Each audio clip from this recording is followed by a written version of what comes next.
Imagine que você tem o poder de criar hoje um jogador de futebol, aquele que você considera perfeito, que será lembrado para sempre como um dos maiores de todos os tempos. Certamente teria um faro de gol absurdo, sempre decisivo e bem posicionado. Além disso, também contaria com um ótimo passe, capaz de encontrar seus companheiros nas melhores oportunidades possíveis. Bom, parece muito utópico e quase impossível de acontecer, né? Mas e se eu te disser que esse jogador existiu e, melhor ainda, que ele foi brasileiro? Estamos falando de Alex, o camisa 10 que tem mais de 400 gols e mais de 300 assistências na carreira. Um dos melhores jogadores que já passaram pelo nosso futebol. Mas se foi tão bom assim, por que não é tão lembrado quanto deveria? É o que vamos descobrir hoje no Auge e Queda de Alex. Seja bem-vindo ao Analisando o Jogo, seu espaço de análises e história sobre o esporte. Não esquece de deixar o seu like, se inscrever no canal, ativar a notificação e, claro, deixar um comentário. Mas antes de começar o vídeo, eu queria falar da parceria do canal, claro, a melhor loja de produto esportivo do Brasil, a Esportes BHS. Rapaziada, com mais de 49 mil seguidores no Instagram e mais de 5 mil clientes ao redor do mundo, é a loja perfeita para você comprar os seus artigos esportivos com um baita preço e uma qualidade impecável, desde camisas retrôs a atuais. Além disso, claro, é extremamente segura. No site e no Instagram você encontra vários depoimentos de quem já comprou. Por lá, eles estão com uma promoção imperdível que é a Pague 3 Leve 5, onde você leva 2 camisas de graça. Usando o link do canal que está aqui na descrição, você tem direito a frete grátis e ainda, claro, ajuda Analisando o Jogo. Mas corre que a promoção é por tempo limitado, hein? Não perde tempo porque vale muito a pena. Vambora! A carreira de Alex começou no Curitiba, clube pelo qual se profissionalizou em 95. A sua estreia foi no dia 2 de abril na vitória por 3-1 contra o Irati no Campeonato Paranaense. Nesse jogo, deu a sua primeira assistência na carreira. O primeiro gol veio no dia 7 de junho, na goleada de 4-0 contra o Matsubara, time que foi extinto em 2011. Ainda em seu ano de estreia, o Coxa foi vice-campeão do estadual e Alex, ainda com 17 anos, foi eleito a revelação do campeonato. Além disso, foi fundamental para o acesso do time para a primeira divisão do Campeonato Brasileiro, quando marcou um gol e deu uma assistência na vitória por 3-0 contra o Atlético Paranaense, o maior rival do clube. Foi nesse jogo que o time garantiu a vaga na elite. A primeira passagem pelo Coxa durou 2 anos, com 123 jogos, 32 gols e 38 assistências. Na época ficou conhecido como Menino de Ouro e, como já era esperado, chamou a atenção de alguns clubes. Um desses foi o Palmeiras, que apresentou uma proposta idêntica à do Corinthians. No entanto, um dos fatores que fez a diferença é que o time passava por uma das melhores fases de sua história com a Parmalat, um fator que fez Alex escolher o clube.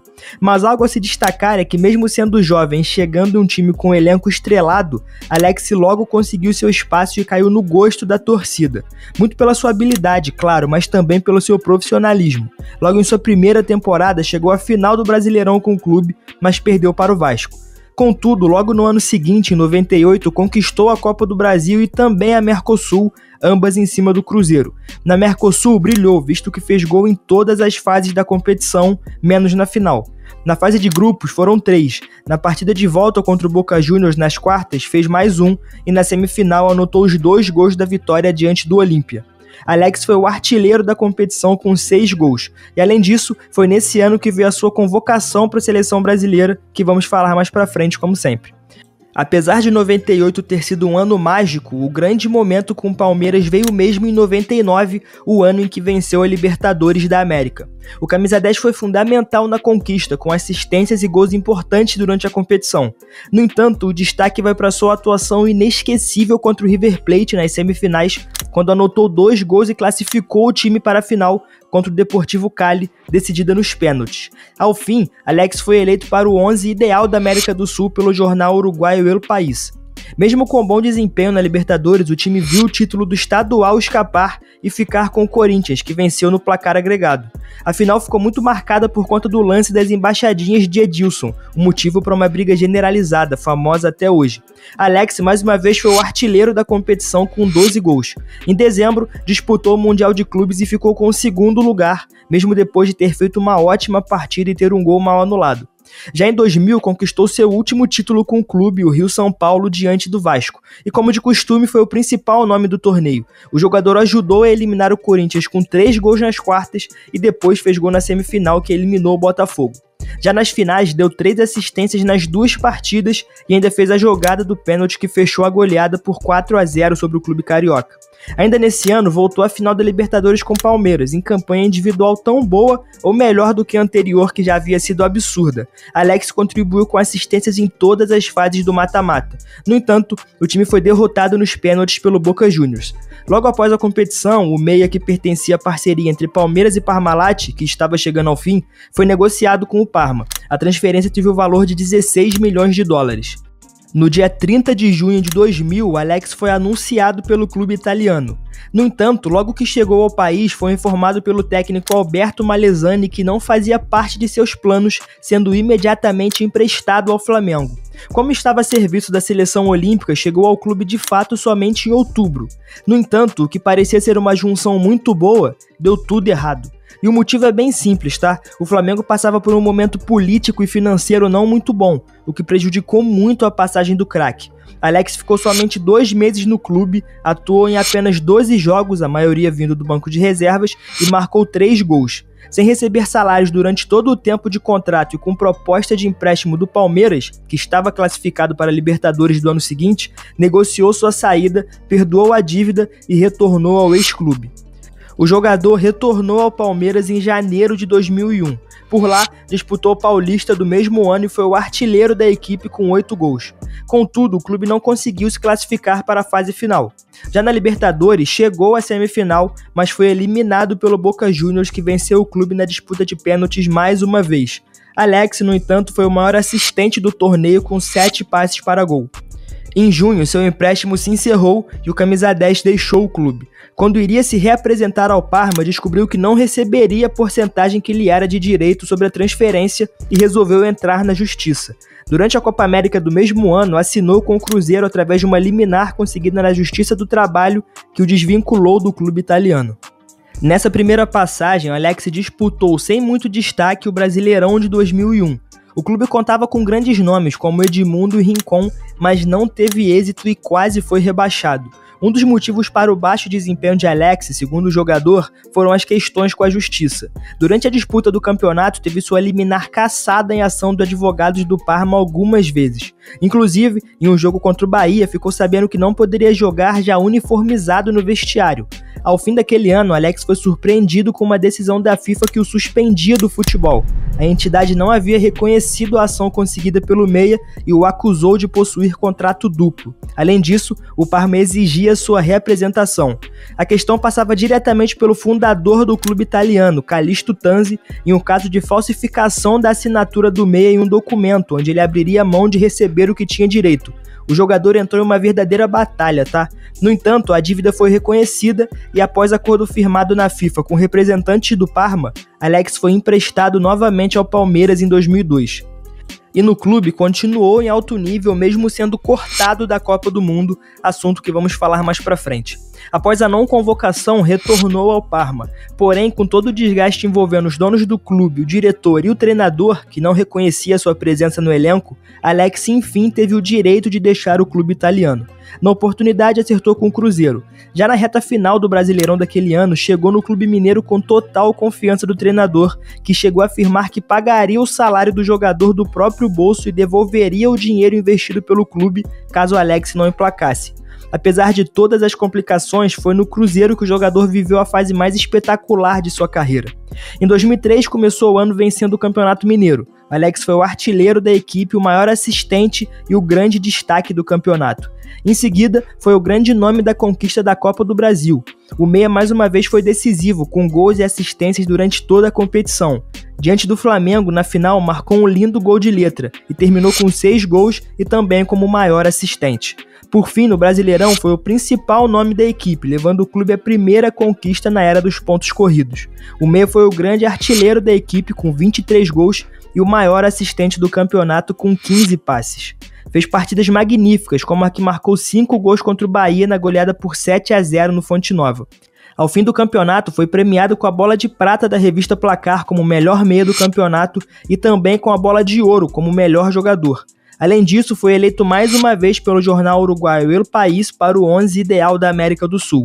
Não é exagero dizer que Alex foi um dos melhores do mundo naquele ano e teve um dos maiores auges do século no futebol brasileiro, quiçá o maior. O que você acha? Deixe aí nos comentários. Já em 2004, começou a temporada levantando mais uma taça, a do Campeonato Mineiro. Alex marcou um dos gols na partida de ida da final e foi o artilheiro da competição com 14. No entanto, o clube não conseguiu conquistar o grande objetivo daquele ano, a Libertadores da América. A equipe foi eliminada nas oitavas de final numa disputa de pênaltis contra o Deportivo Cali. Alex, que marcou um gol de pênalti no tempo regulamentar, desperdiçou na disputa final. O ídolo cruzeirense entraria em campo apenas mais uma vez para defender as cores do clube, na partida seguinte, fazendo o gol da vitória por 2-1 sobre o Palmeiras no Campeonato Brasileiro. Depois disso, foi para o Fenerbahçe da Turquia. No dia 5 de junho de 2004, foi anunciado como o novo reforço do time turco. Aqui começa uma das maiores idolatrias da história do esporte, não é exagero dizer isso. Logo em sua primeira temporada, foi campeão nacional, vice-artilheiro do campeonato com 24 gols e já era apontado como o principal jogador da equipe. A outra temporada de destaque foi a 2006-2007, a sua terceira no clube. Na oportunidade, sob o comando de Zico, foi transformado em capitão e conquistou a Taça Nacional mais uma vez. Agora, foi o artilheiro com 19 gols e também o maior assistente. Na mesma temporada, venceu a Supercopa da Turquia, quando bateu o Besiktas por 2-1. No mesmo ano, devido ao grande sucesso, Alex teve um acerto com o Borussia Dortmund, da Alemanha.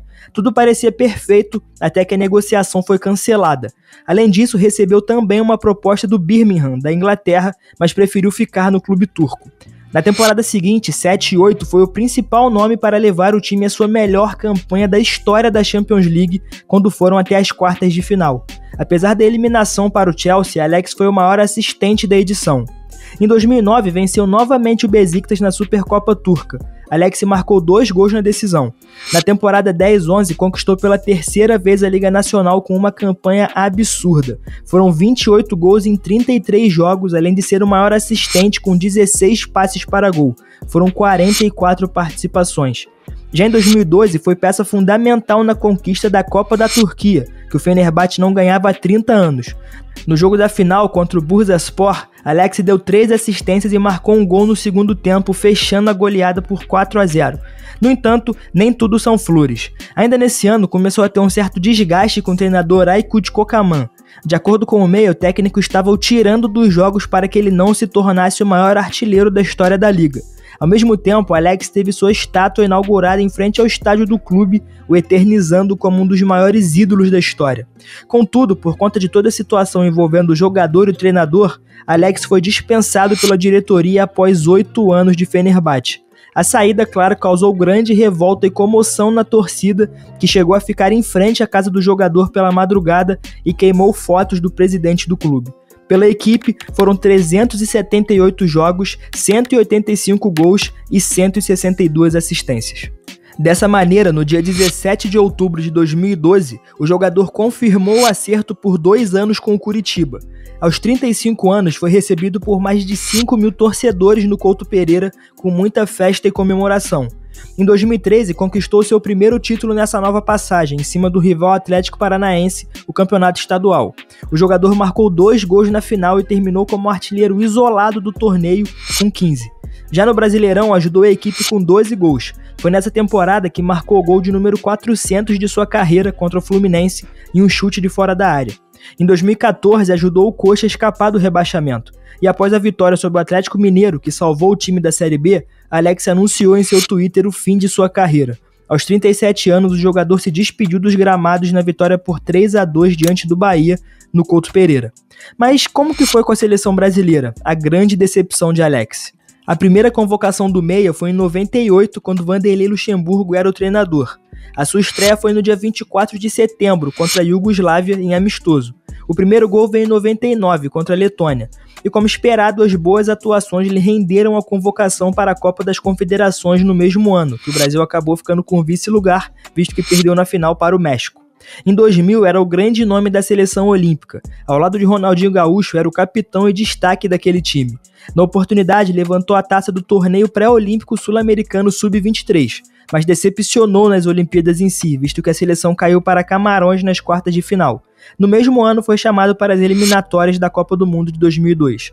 Já em 2001 foi convocado para a Copa América, que não terminou nada bem, visto que a seleção perdeu nas quartas de final de maneira desastrosa para Honduras. Por fim, em 2002 foi pego de surpresa ao descobrir que não estava na lista final para o Mundial. E não só ele, mas muitos torcedores. De acordo com o Filipão, o motivo foi o momento conturbado entre o jogador e o Parma, que eu citei anteriormente. No entanto, ainda assim foi estranho, já que Alex participou de todo o ciclo. E além disso, o Filipão o conhecia e que, segundo o jogador, deixou claro em várias conversas que o meia estaria presente no Mundial. A verdade é que Alex não ter disputado uma Copa do Mundo é uma das grandes injustiças do futebol. Já em 2003, retornou à seleção para a disputa da Copa das Confederações na França. No entanto, o time fez a sua pior campanha na história e foi eliminado na fase de grupos. Já em 2004, após o seu auge no Cruzeiro, Alex foi convocado para a disputa da Copa América. O jogador foi o capitão e levantou a taça de campeão na final diante da Argentina, que foi vencida nos pênaltis. Além disso, foi o líder de assistências do Brasil na competição ao distribuir 6 passes para gol, um a menos que Zizinho na Copa América de 49, que é o grande recordista do Brasil em uma edição no torneio. Por fim, em 2005 foi chamado para participar da Copa das Confederações. No entanto, por conta de uma lesão atuando pelo Fenerbahçe, foi cortado de última hora. Alex fez a sua última partida com a amarelinha na vitória por 3-0 sobre a Venezuela pela última rodada das eliminatórias da Copa do Mundo de 2006. Novamente, mesmo participando das eliminatórias, não foi convocado para o Mundial e ele tinha totais condições de ir. Ao todo, pela seleção brasileira principal, foram 51 partidas, 12 gols e 11 assistências. Alex foi sem dúvidas um dos melhores jogadores da história do futebol brasileiro, talvez até do futebol mundial. Com a bola no pé, poucos foram melhores. Podem existir jogadores maiores, com mais relevâncias e mais conquistas, isso é justo. No entanto, quando o assunto é futebol, são poucos os que conseguem ficar à frente do camisa 10. Isso pode ser visto nos clubes onde passou. O Alex talvez seja o único jogador que é ídolo de 4 torcidas, do Curitiba, do Palmeiras, do Cruzeiro e do Fenerbahçe. O jogador foi tão lendário que em 2010 um torcedor do clube turco chamado Moral Dubal perdeu os 2 pés e precisou usar uma prótese. Para isso ele poderia escolher os pés de alguém. O torcedor escolheu, claro, os pés de seu maior ídolo, Alex. Isso vai além do futebol e mostra o tamanho do jogador. E aí eu deixo uma pergunta pra você. Você acha que ele entra no top 10 dos maiores meias do futebol brasileiro? Deixa aí nos comentários, porque a sua opinião é muito importante por aqui. Além disso, não esquece de deixar o like, se inscrever no canal, ativar a notificação e, claro, conferir o link da Esportes BHS na descrição do vídeo, a melhor loja de artigos esportivos do Brasil. Muito obrigado pela parceria. Esse foi o Analisando o Jogo, seu espaço de análises e histórias sobre o esporte. Até a próxima.